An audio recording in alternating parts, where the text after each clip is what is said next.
Hey everybody, good afternoon. It's Mark and Brenda Cable, your Dave Ramsey endorsed local realtors. Hey, Brenda and I are really excited to share some information about this crazy real estate market that we've been in for the last few months. But first, I wanted to let y'all know that Dave Ramsey has allowed me to teach his Financial Peace University. Dave's kind of weird, so he says normal is broke, be weird, and don't be broke. So we've got that class scheduled to start April 20th virtually at 6 p.m. There will be a link below in our newsletter below where if you know somebody that is trying to get in a position and they want to fund their life for the future, have them give us a call or click on the link below and we'll get them all signed up. All right, with that, here we go. We're going right into this. So, Brenda, tell us what's going on with interest rates. Well, interest rates, it was fun having them in the twos last year. A lot of more people were able to qualify for loans, but now we are creeping up.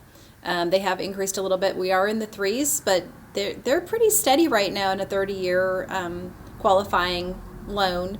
And then you've got your 15-year loans at 2.34, and again, still good rates out there for people to get qualified. Yep.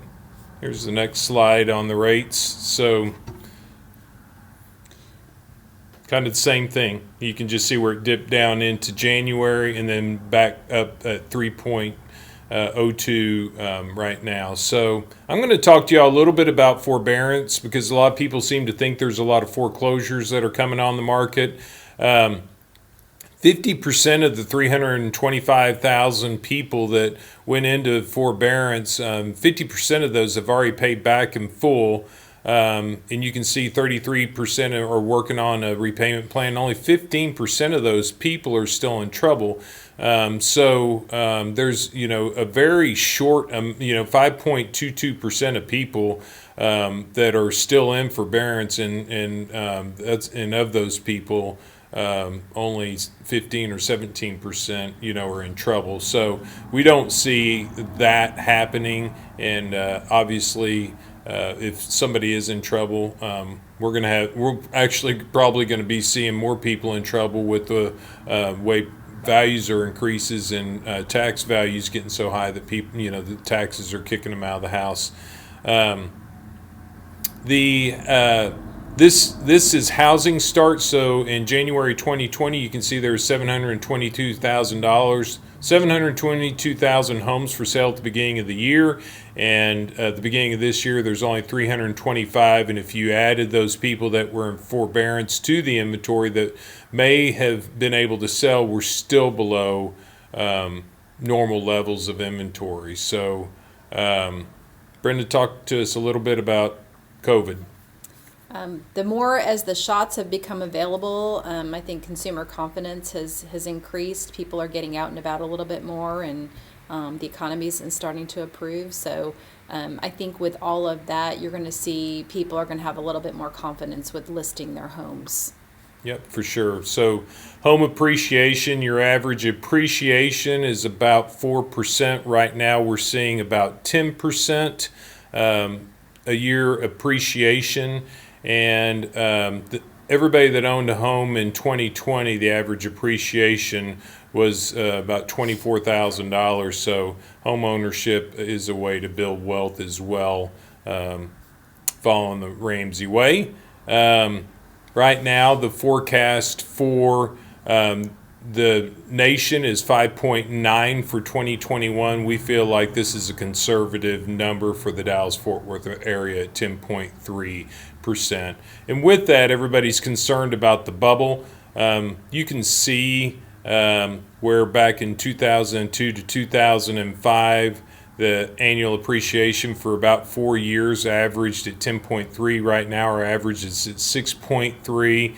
And when the bubble hit, you can see the red areas that were 18, 19, 17% were Texas and the central area of the U.S. Stayed in that 6%. So we'll have to see, but we'd have to be around that 10% or more average for 4 years, we feel like, to have that bubble burst. So Brenda, tell them a couple builder stories that you heard this year. I will. With the appreciation, just to tag off with that a little bit, I have a client right now that put a home under contract in August, and she is pinching herself and thanking her lucky stars right now because we're about to close on her house, and the same home in the same community right now is $100,000 more than when she put it under contract. Why is this happening? It's because our building materials are increasing in cost, as we've been seeing for a while.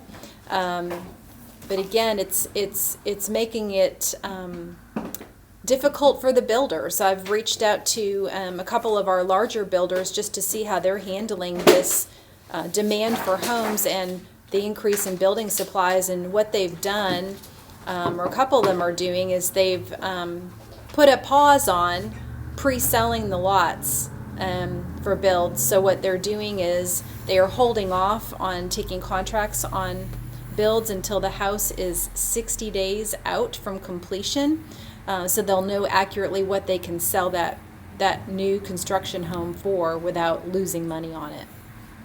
Perfect. That's awesome. So there will be a link below to our seller and buyer guides. If you or someone you know is looking to buy or sell, please tell them to give us a call, and we would love the opportunity to work with them. Hope you all have a great Easter, and we'll talk to you again soon. Bye-bye.